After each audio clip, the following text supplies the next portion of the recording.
नमस्कार दोस्तों, स्वागत है आप सभी का आज के इस सेशन में। और एग्रीकल्चर करंट अपडेटेड सेशंस लगातार आप लोगों को जैसे कि प्रोवाइड करवाए जा रहे हैं, उसी सीरीज़ में ये नेक्स्ट सेशन आपके लिए। और अगर आप यूपीएससी एस्पिरेंट हैं या एग्रीकल्चर के अंदर इंटरेस्ट रखते हैं, एएफओ, नाबार्ड या agriculture competitive exam, ICR, MSc entrance, in exam को अगर आप लोग देते हैं तो ये सेशंस आपके लिए काफ़ी इंपॉर्टेंट है। अभी तक के 2025 के अंदर एग्रीकल्चर के जितने भी अपडेट हैं वो कवर किए गए हैं agriculture current affair play series के अंदर, वहां पे जाके आप उनको देख भी सकते हो। तो चलिए हम आज के इस सेशन को कंटिन्यू करते हैं। आज के इस सेशन में हम लोग डिस्कस करेंगे seaweed, A nutritional power house from the ocean. Seaweed क्या है, कैसे इंपॉर्टेंट है, ये एग्रीकल्चर के लिए क्यों इंपॉर्टेंट है, और फार्मर्स को क्या बेनिफिट हो सकता है, और आने वाले मतलब टाइम के अंदर इकोनॉमिक कंट्रीब्यूशन कैसे ये क्रिएट कर सकता है, और क्या ये एम्प्लॉयमेंट के भी कुछ मतलब हम लोग एक्सपेक्ट देखते हैं कि उस रिस्पेक्ट में ही क्या कुछ एडिशन कर सकता है। तो हाँ, उसी के रिस्पेक्ट में आज हम इसकी बात करेंगे। सबसे पहले मैं बता दूं कि सीवीड क्या है। ये एक मैरीन प्लांट आप लोग कह सकते हो, या फिर इसको एल्गी आप लोग कह सकते हो, ठीक है। अच्छा, इसको ना अभी रिसेंटली पार्लियामेंट्री सेशन के अंदर इसके बारे में डिस्कशन किया गया था, ठीक है। तो अब इसका प्रोडक्शन जो है वो इंक्रीज करने के लिए कोशिश की जा रही है, और क्यों की जा रही है और कैसे की जा रही है ये हम बात करेंगे। लेकिन सबसे पहले मैं बता दूं कि ये इंपॉर्टेंट क्यों है। तो देखो, सीवीड जो है वो एक न्यूट्रिशनल रिच मैरीन प्लांट है, ठीक है। और अगर हम बात करें तो इसमें बहुत सारे विटामिन, मिनरल और एमिनो एसिड प्रेजेंट है, और इसके साथ साथ में इसमें 54 ट्रेस एलिमेंट और एसेंशियल न्यूट्रिएंट पाए जाते हैं, जो कि डिफरेंट डिजीज जैसे कि cancer, diabetes, arthritis, heart problem या हाई ब्लड प्रेशर के अगेंस्ट में लड़ने में सक्षम है। और वहीं अगर हम बात करें तो सीवीड एक सी प्लांट है जो कि आपका ओशियन और सीज में ग्रो होता है। मतलब इसके लिए हमें लैंड की आवश्यकता नहीं होती, अर्थ की आवश्यकता नहीं होती, ठीक है। समुंदर जो है वहां पर हम इनको ग्रो करवा सकते हैं। इसके अलावा seaweed cultivation requires no land, fresh water, fertiliser और पेस्टिसाइड मेक इट सस्टेनेबल। मतलब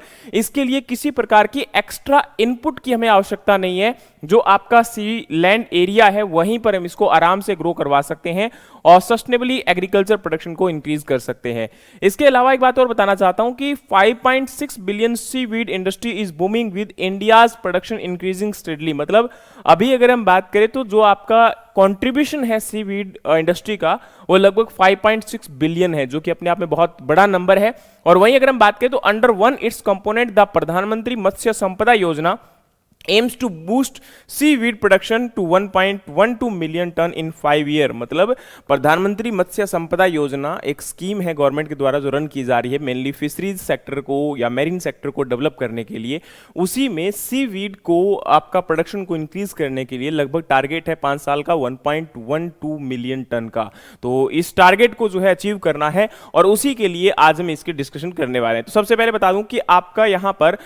इंडिया का अगर हम बात करें तो लगभग 7500 किलोमीटर कोस्टलाइन एरिया है। मतलब जहां पर आपका समुद्र या समुद्र के आसपास जो नियर अबाउट एरिया है, जैसे साउथ इंडिया का जो मैक्सिमम पोर्शन है हमारा, चाहे हम ओडिशा की बात करते हैं, महाराष्ट्र की बात करते हैं, झारखंड की बात करते हैं, और सॉरी आपका केरला की बात करते हैं, तो वहाँ जो ये जितना भी साउथ इंडिया का एरिया है, आंध्र प्रदेश, तमिलनाडु, है ना, वहाँ जो सी लाइन या कोस्ट लाइन एरिया है, उस एरिया के अंदर आपका जो ओशियन का पोटेंशियल है, उस पोटेंशियल में हम लोग क्या करते हैं, सीवीड फार्मिंग कर सकते हैं। और इस सीवीड फार्मिंग के अंदर नई अपॉर्चुनिटीज हमारे लिए क्रिएट होंगी। मतलब हम यहाँ पर जो ट्रेडिशनल फिशरीज कर रहे थे, क्योंकि जरूरी नहीं कि हमेशा फिश फार्मिंग ही किया जाए, अगर हम कुछ डाइवर्सिटी की तरफ मूव करेंगे तो उससे काफी बेनिफिट भी हमें हो सकते हैं, ठीक है। यानी कि अल्टरनेटिव ऑप्शंस की तरफ अगर हम जाएं तो उसमें से सीवीड एक बेटर ऑप्शन यहां पर निकल कर आता है। तो क्या है कि सीवीड जो है वो एक मैरीन प्लांट है, जिसे मैंने ऑलरेडी बताया, जो कि आपका ओशियन और सीज में ग्रो होता है, और ये मेनली फूड, कॉस्मेटिक, फर्टिलाइजर और मेडिसिन इंडस्ट्रीज के अंदर इसका यूज किया जा रहा है प्रेजेंट टाइम में। It grow in shallow waters and doesn't require land or fresh water, making it eco friendly crop. मतलब इसके लिए ना तो लैंड की रिक्वायरमेंट है, ना फ्रेश पानी की आवश्यकता है, जैसा कि हमें बाकी क्रॉप्स को ग्रो करवाने के लिए जरूरत पड़ती है। लेकिन इसके लिए हमें जो आपका समुद्र है वही आवश्यकता है, और वहीं पर इसको बेटर तरीके से ग्रो करवा सकते हैं। And it become the popularly world wide as healthy food because it is easy to grow and need little care. मतलब इसके लिए ना तो हमें कोई स्पेशल केयर की आवश्यकता होती है, और ना ही हमें इसमें कोई इनपुट आपका अप्लाई करना पड़ता है, ना ही कल्टीवेशन प्रैक्टिस को फॉलो करना पड़ता है, और ये सबसे बड़ी बात है कि इसमें vitamin, minerals, nutrients, amino acid जिनकी रिक्वायरमेंट होती है, और साथ में ये बहुत सारे डिजीज जैसे कि कैंसर, डायबिटीज, अर्थराइटिक्स जो कि मेजर प्रॉब्लम है आज के टाइम पर, उनके अगेंस्ट में लड़ने में ये क्या है, आपका सक्षम है। और यहां पर ये कह सकते हो कि इसके द्वारा इम्यूनिटी जो है बॉडी की वो हम बूस्ट कर सकते हैं और हेल्दी बॉडी को मेंटेन करने की, क्योंकि देखो न्यूट्रिशन एक इंपॉर्टेंट पार्ट है आप आज हमारा ना, हेल्दी न्यूट्रिएंट कहीं से मिले तो। और वहीं अगर हम बात करें तो देखो अब इस सीवीड से मेजरली 3 प्रकार के जो मेजर प्रोडक्ट हैं जिनको अब तैयार किया जाता है। पहला आपका है एल्जिनेट, दूसरा है अगार। अब देखो यहां अगर हम बात करें तो एल्जिनेट को यूज कहां कर सकते हैं, तो ये देखो ब्राउन सीवीड जो है, यानी कि ब्राउन एल्गी जो है से यहां पर या ये कह सकते हैं इसको वाइल्ड फॉर्म में हार्वेस्ट किया जाता है, और इसको मेनली फूड, कॉस्मेटिक और मेडिकल प्रॉपर्टीज के, मेडिकल प्रोडक्ट बनाने के लिए इसको यूज कर सकते हैं। और वहीं पर जो आपका अगार है, ये अब देखो इसके अंदर सबसे बड़ी बात है कि एल्जिनेट का सबसे बड़ा यहां पर कंट्रीब्यूशन है ओवरऑल वर्ल्ड इकोनॉमी के अंदर, लगभग $213 मिलियन का, और वहीं पर आपका $132 मिलियन का है किसका, अगार का। And it is been cultivated since 1960 and it's used in desserts, jam, laboratory cultures के लिए। जैसे आपने सुना होगा ना कि हम लोग अगार को यूज करते हैं मेनली फंगस वगैरह को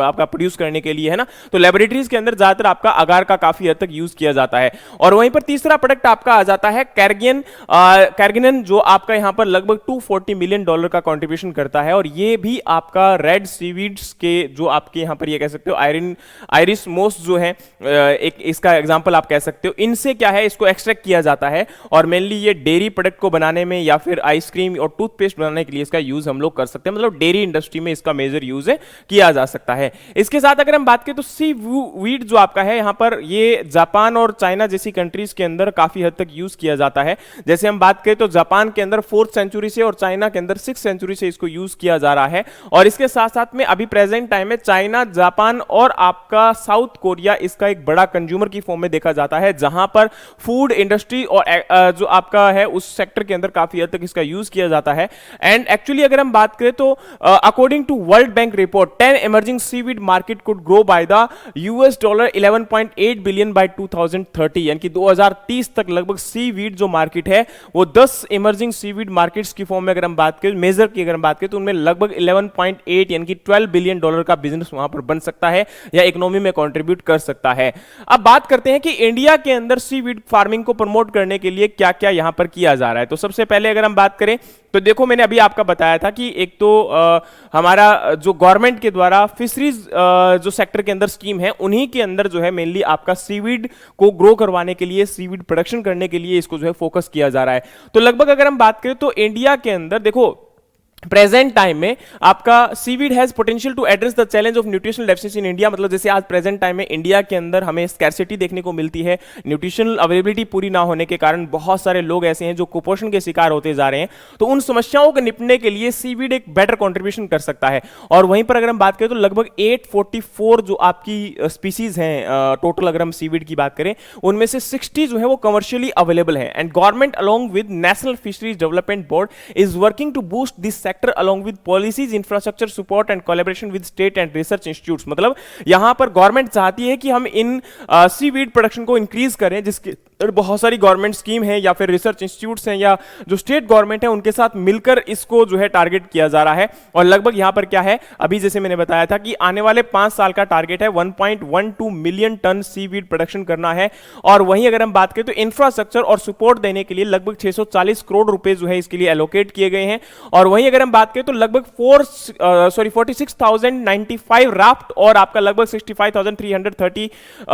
मोनोक्लिनिक आपके ट्यूबनेट अप्रूव किए गए हैं स्पेसिफिकली आपके सीवीड को प्रोडक्शन को इंक्रीज करने के लिए। अब जैसे मैंने अभी आपको बताया था कि प्रधानमंत्री मत्स्य संपदा योजना मेनली इसके लिए वर्क कर रही है, तो इसमें देखो टोटल इन्वेस्टमेंट जो है 2020 के अंदर गवर्नमेंट ऑफ इंडिया के द्वारा प्रधानमंत्री मत्स्य संपदा योजना के अंदर 20,050 करोड़ का इन्वेस्टमेंट किया गया था फिशरी सेक्टर के लिए। लेकिन सीवीड फार्मिंग को प्रमोट करने के लिए गवर्नमेंट के द्वारा इसमें टोटल 640 यानी कि 640 करोड़ का जो बजट है वो केवल और केवल सीवीड कल्टीवेशन को इंक्रीज करने के लिए 2020 से 2025 तक आपका दिया गया। This significant investment is aim to boosting the seaweed industry and promoting the sustainability, मतलब सस्टेनेबल प्रोडक्शन को इंक्रीज करने के लिए। और यहीं अगर हम बात करें तो लगभग आपका 194 crore is being used for the key project and including the establishment of multipurpose seaweed park in Tamil Nadu and the development of seaweed brood bank in Daman and Diu and so for 46,095 raft and 6500 330 monocline tube net जो है इनके लिए approve किए गए हैं। मतलब इसमें से अगर हम बात करें तो अभी तक लगभग 640 करोड़ रुपए में से 194 करोड़ रुपए जो है वो खर्च हो चुके हैं,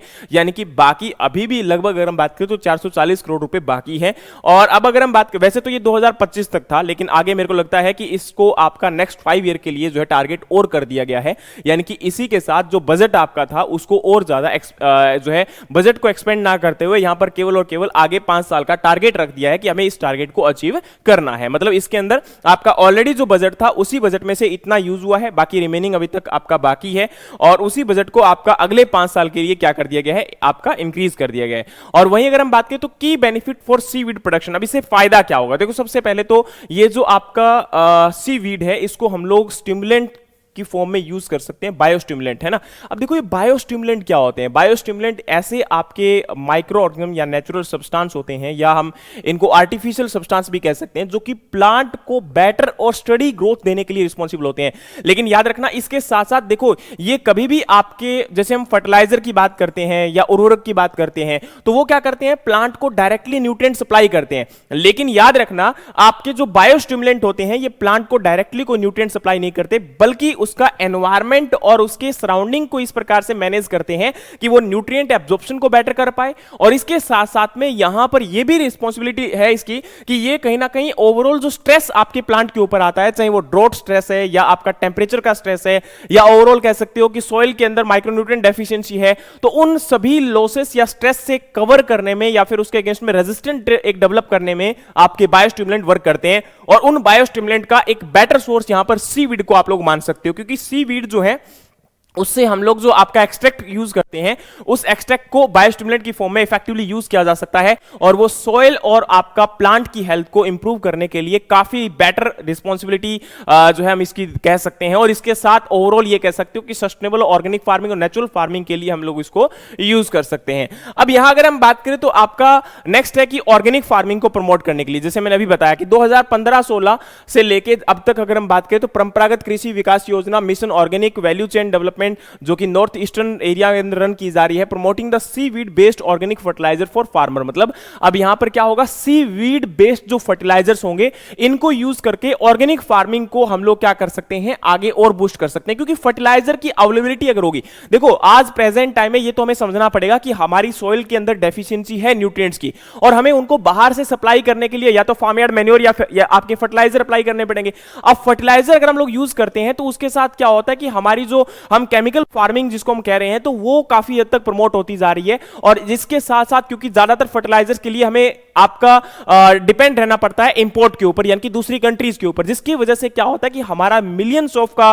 या करोड़ों का जो लॉस है वो होता जा रहा है हर साल, और कहीं ना कहीं हेल्थ के ऊपर भी नेगेटिव इंपैक्ट है। तो उसी को आपका मैनेज करने के लिए जरूरी है कि हम ऑर्गेनिक फार्मिंग जैसे प्रैक्टिसेस को अडॉप्ट करें और आने वाले टाइम के अंदर एक बेटर और इफेक्टिव और हेल्दी फूड हम लोग प्रोड्यूस कर पाएं, और इसके साथ में हमारी जो इकोनॉमी है उसको भी स्ट्रॉन्ग कर पाएं। तो इसी के लिए आपका फर्टिलाइजर्स की फॉर्म में हम लोग उसका जो रिप्लेसमेंट है वो हम इसको दे सकते हैं, और इसके अंदर सीवीड जो एक्सट्रैक्ट है उसको यूज किया जा सकता है, या सीवीड बेस्ड ऑर्गेनिक फर्टिलाइजर्स को हम लोग यूज कर सकते हैं फार्मर को देने के लिए, ताकि ऑर्गेनिक फार्मिंग को सस्टेनेबली ग्रो करवाया जा सके। और वहीं पर इकोलॉजिकल इंपॉर्टेंस इसलिए हो जाती है क्योंकि देखिए अब ये प्लांट जब ग्रो करता है तो ये बहुत सारी अमाउंट में CO2 को एब्जॉर्ब करता है एयर में से, जो कि एक ग्रीन हाउस गैस का बहुत बड़ा सोर्स है यहां पर। तो उस केस में क्या होगा कि ग्रीन हाउस गैसेस, क्योंकि आज ग्रीन हाउस गैसेस बढ़ने की वजह से लगातार आपका एनवायरमेंट जो है या उसके अंदर ग्लोबल वार्मिंग जो है वो बढ़ती चली जा रही है, और लगभग माना जा रहा है कि 1.5 डिग्री सेल्सियस एक एवरेज आपका एनुअल जो टेंपरेचर है वो पिछले सालों के मुकाबले आपका बढ़ चुका है